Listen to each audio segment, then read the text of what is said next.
Hi, Shiv. Welcome to EDS Summit. It's fantastic to have you here with us. As always, it's great to be talking to you. And I hope I see you in person soon with the travel restrictions now getting over. So, as you know, today the topic of our discussion is to learn from you, learn from your experiences about event-driven architecture in the context of NSC and how you've been using some of these innovative ways to solve interesting problems. So, just to get the conversation going through this chat, why don't uh, why don't we make a quick introduction? So, I'm Sumit. I'm the Chief Technology Solutions Officer here at Solus. And Shiv is the CTO and CIO at the National Stock Exchange in India. So, with that, Shiv, why don't I hand the stage over to you for a little, where you can give us a proper introduction to yourself, your role, and also to NSE. Yeah. Hi, Sumit. Thank you for inviting me for this fireside chat session, and it's great to see you. After some time, and I hope that we meet soon in Bombay or in Singapore. And as we know that this last 2 years have been very interesting times for NSE. Apart from the pandemic challenges, we got some of the real challenges offered to us, some of the requirements from regulators, sometimes the very large digital transformation programs which we have been running during last 2 years. This has really helped me to really do the justice to my role of Chief Technology Officer and Chief Operating Officer for the National Stock Exchange. And I'm sure I think we are going to touch upon some of those problem statements, and I will share with you some of the problems where we have used the real-time low latency messaging to solve some of the challenging areas which were based out of the legacy technologies, and now we have migrated to the modernized architecture. So looking forward to have interesting chat with you. No, definitely, Shiv. And again, NSE is one of the biggest exchanges in the world when it comes to volume. And exchanges, at least all the exchanges that I've seen, are, of course, real time, but they also have a lot of bursty traffic, very high volume, market open, market closed loads are very high. So, what are your key challenges in keeping the exchange running from the order management piece all the way down to the post trade pieces and the regulatory reporting, as you mentioned? How do you keep things running in a predictable manner? I think that's most important in volatility environments, especially. Yes, yes, definitely. Actually, this has been a big challenge for us in last, 24 months. When we entered into the, pandemic, we were working around for 100, 100 to 125 K order messages per second processing, and we were processing close to 2 billion order messages in a day. And in no time, within a quarter of the pandemic, like in June 2020 and March 2020 in India, we had a lockdown started. We were clocking 4 billion orders in a day processing. That like 100% growth in a quarter. And then we have not seen these numbers going down. So every 6 months, numbers were growing with a 100% growth. And we closed the last year with 8 billion orders processing, And starting this year, again, as if, the kind of the investor base, which is grown in India during this pandemic period, from meager 2% to now close to 7%, which is a tremendous growth, 5% growth in 2 years, which has increased the tremendous volumes of the order and trade messages. And our order versus trade ratios have gone down from 1:200 to 1:100. And when we see, this has increased the problem for post trade systems as well. And now in January, as I was saying earlier, we have hit the peak volumes of 12 billion order messages in a day, and 12, I should say the 12 million or trades in a day processes, in a day we have processed. So that really, required our post-trade platforms have to be really primed up for catering to the, this large volumes. So we have been working on a very large-scale strategic program called Hercules, where we are making our trading platform to be scalable for processing 1 million order messages per second. And we are looking at having a entire US today, all the exchanges of the US today process 125 billion order messages per day. And we are looking at that. We are having a very ambitious target that we want ourselves to be able to process 100 billion order messages in a day. So that is what we are eyeing for over a period of 3 years. And as you know, that government is also looking forward for in India the $5 trillion economy, which will be the number 2 or number 3 in the world. And looking at these ambitious goals, we are right now, when we entered into pandemic, our trading platforms were scaled up for 125K order messages per second. And now we have scaled up to 300K order messages per second. And by the July end this year, we are targeting to reach 500,000 order messages per second. So that is the ambitious goal, and that consequently the post-trade systems also we have primed up that where we can process 50,000 trades as a peak volume per second, and for a sustained peak of 30,000 trade messages per second for a period of 5 minutes. So these are the kind of benchmarks we have run for our platforms, which can cater to such large volumes.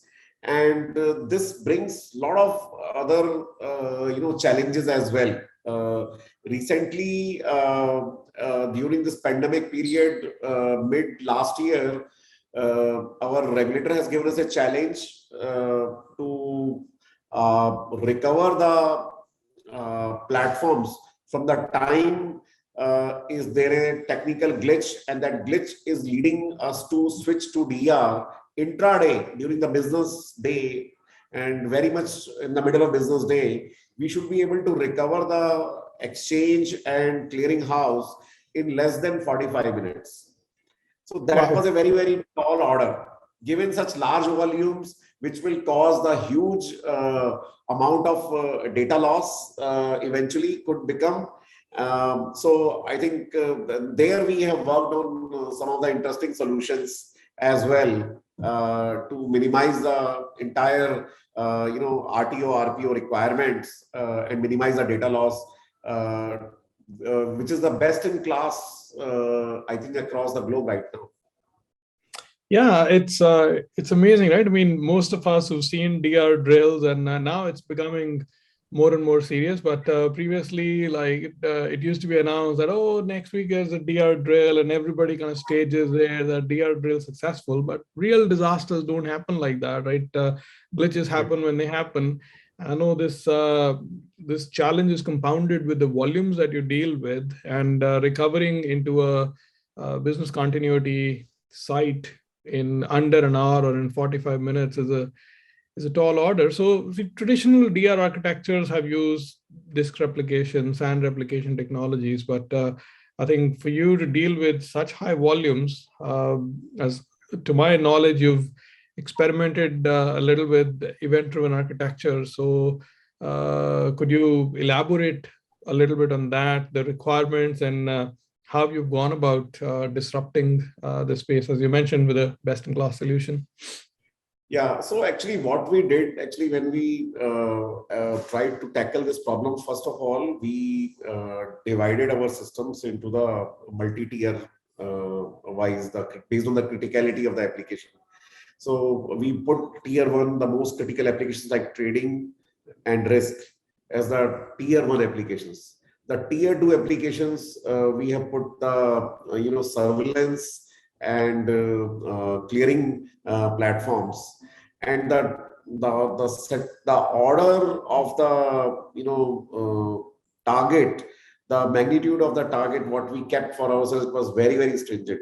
Regulator had given us 45 minutes for these key systems, but what we did that the tier one critical platforms, we decided that we should have a RTO of 5 minutes to switch over to DR, and we should be able to bring up these platforms in 5 minutes. And the RPO we wanted to minimize as low as possible, going into the few millisecond, like 3 to 5 millisecond, in spite of switching over to the other side, and keeping this kind of a stringent target. We went into this looking at the various solutions. Like, as you know, we were already working on SAN based traditional solution, which is even just to mount and unmount, given the large number of platforms we have got, like 300 servers in the trading platform stack alone, and mounting unmounting itself used to take anywhere from 30 minutes to 45 minutes, even if we are using scripting, fully automated scripts, and using the robotics programs and all, where no human intervention is involved. But it used to be that kind of a delta it used to introduce, and that's where we started experimenting file-based replications and database-based replications and all those, or some of the various SRM tools and all of in this world which are available. And then we decided that what if we use the streaming, and we go for messaging based event driven architecture, where we define the event mesh based on the various batch jobs or batch programs which are running, and the various extracts which they generate. If we start streaming them to the near site and the far site, simultaneously in asynchronous manner, we shall be able to achieve these stiff targets. And once we define this event mesh, and I am very happy to share with you that we have our entire trading platform in less than 3 minutes. We are able to bring up from the other side, and we are able to bring down the data losses when we look at the future and options. Our asset class, which is the most voluminous asset class in our portfolio, being the largest derivative exchange in the globe. We process around 10.3 billion order messages for the future and options in a day, with the throughput of anywhere close to 150K order messages per second. And when we benchmarked it with these kind of volumes, and we have had a data loss in the range of, when we look at the percentage, that 1 multiplied by 10 to the power minus 6, percentage kind of a number of trades loss we had only. So Wow. given the volumes are so high, the per second 175K or 150K order messages we are processing, and having it 10 to the power minus 6% of the trades only getting lost. So in the larger scheme of things, it is still few hundreds of trades we are losing in this way. But in the larger scheme of things, the losses could have been much higher, the way the throughput we handle. So this all have been, have been made possible by using by very intuitive, lightweight, thin messaging structures, which are not only giving us a performance gains, but also sending the data in a secure manner across sites, and in a much in spite of lightweight, the further compressions have been applied to these thin messages as well, which has even helped us to beat the geographic latency as well across the sites. So this is really was a big eye opener for us. And I can tell you that two accolades which we have got from the regulator. This was amazing. We have in our regulator quarterly technology assessment committee meetings happens in India. So SEBI is our regulator, which regulates the capital market in India. So they have a quarterly technical assessment committee meeting where they discuss the new technology innovations which are going on, as well as any kind of a technology glitches happen. So those presentations go through them. And when we presented our this event mesh architecture, which is being used for this mechanism called popularly DR45, and while we are able to achieve, really the DR5, it's not DR45 for us. So, and they have praised us that this, in spite of being asynchronous way it is being carried out, the NSE has taken a lot on their shoulder by minimizing this trade loss, although the regulatory circular, dictates that bringing it down to the millisecond level of data losses, and that to 10 to the power minus 6 kind of a percentage. It's a negligible, data loss. This has been a, I think a tremendous story for the regulator, where they have been showcasing this architecture to other regulator. And in the technical assessment committee, I can tell you this committee has praised us once in February, and once just 3 days back on Tuesday, we had a meeting with the regulator, and they asked us to repeat this architecture and give the detailed presentation on the deep dive presentation on this architecture, and where they have said, very clearly that you guys have really, again they repeated, you guys have taken a lot, and this committee is comprised of the renowned professors who are either the retired HODs of the computer science departments of the top 100 technology institutes in the globe. And these are the academicians who have been running the very complex systems, and some of them are from Google labs as well, who have invented the Google Maps, and they really give the big applaud that you are running a much more critical platform than the Google Maps itself. And by demonstrating this kind of a resiliency with the event mesh based architecture, everybody is finding that this is a totally different use case which they have never imagined, that migrating from the batch based or file based replications going over the SAN, moving to streaming real time technology, and making it such proficient that not only the success, the data integrity is maintained all the time, but also the beating the geographic latency, which is like bringing it down to the next site, next neighborhood site only, in spite of having a geographic latency where our two sites are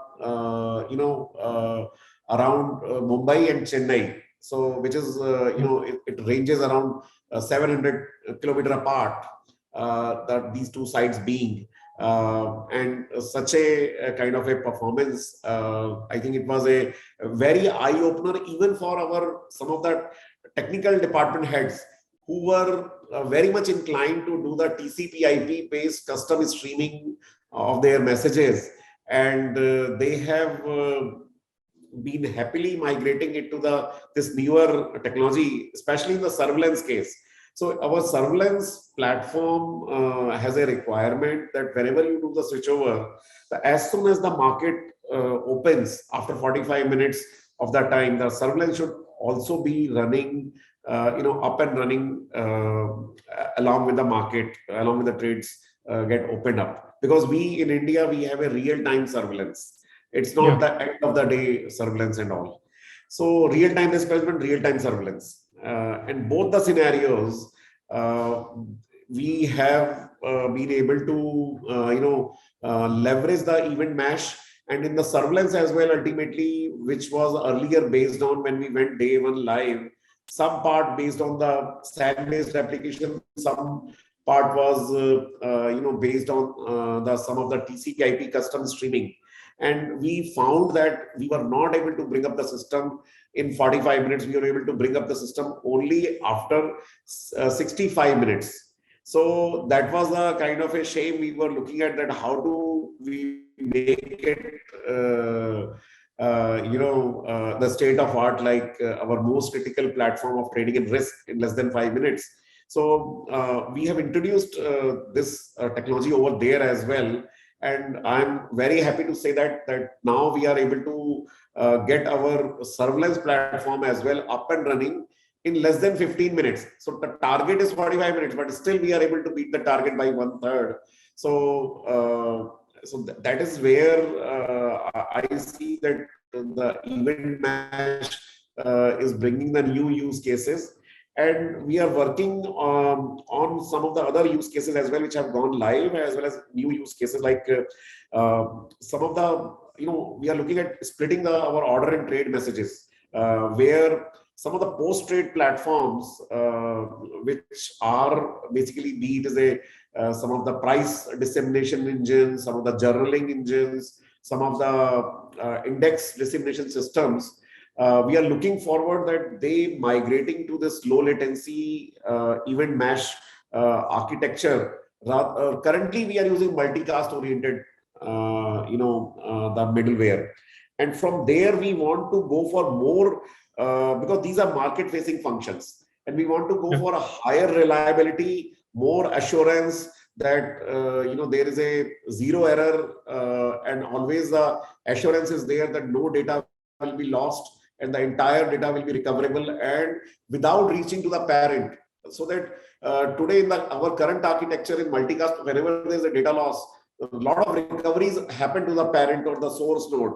So that I think we are looking at replacing those kind of architectures, going to avoid any kind of recoveries, which basically bring the performance overheads to the source nodes like matching engines, and looking forward that where we can go to this event mesh low latency architecture, which will bring reliability, because we being the largest exchange in the India, there is a even a slight millisecond of glitch that Twitter, the CNBC, everyone starts cracking that something has gone down in the NSE, and bringing the high reliability and the highest availability for such critical services. We are looking forward to deploy the event mesh there as well. So some of these are some of the interesting use cases we have all developed during this COVID times. Actually, all I can say is.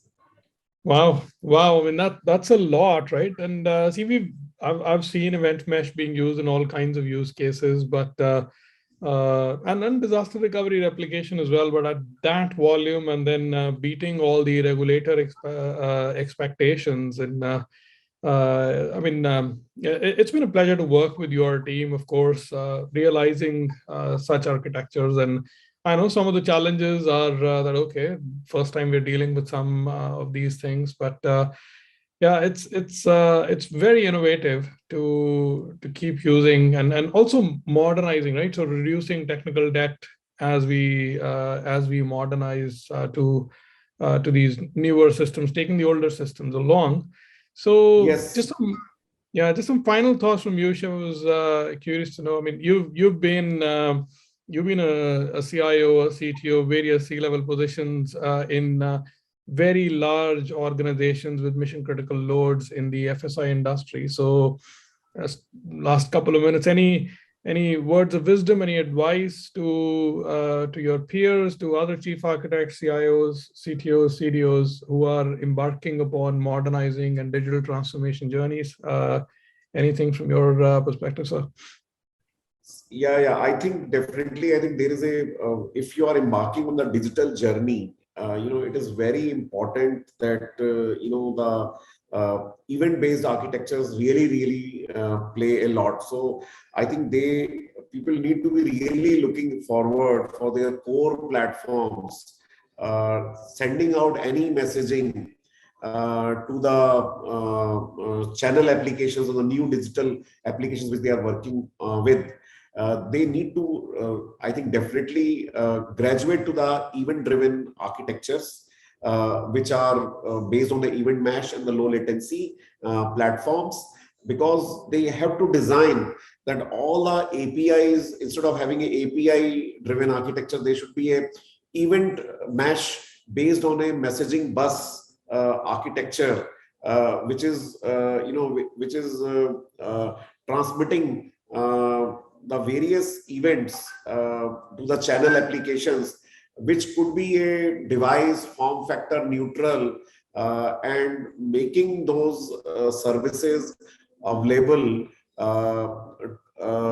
to these channel applications will be the real digital experience to the end users, rather than leveraging to the traditional API gateways, which may not provide that kind of a cutting edge experience, because in nowadays whatever form factor of the digital devices are being used by the end customer, be it is a BFSI or healthcare sector or the airline industry or the manufacturing industry, people are looking for the instant outcomes, and the responsiveness of the business process really matters a lot, and that can be only achieved by the event mesh driven architecture and leveraging the low latency technologies, be it is a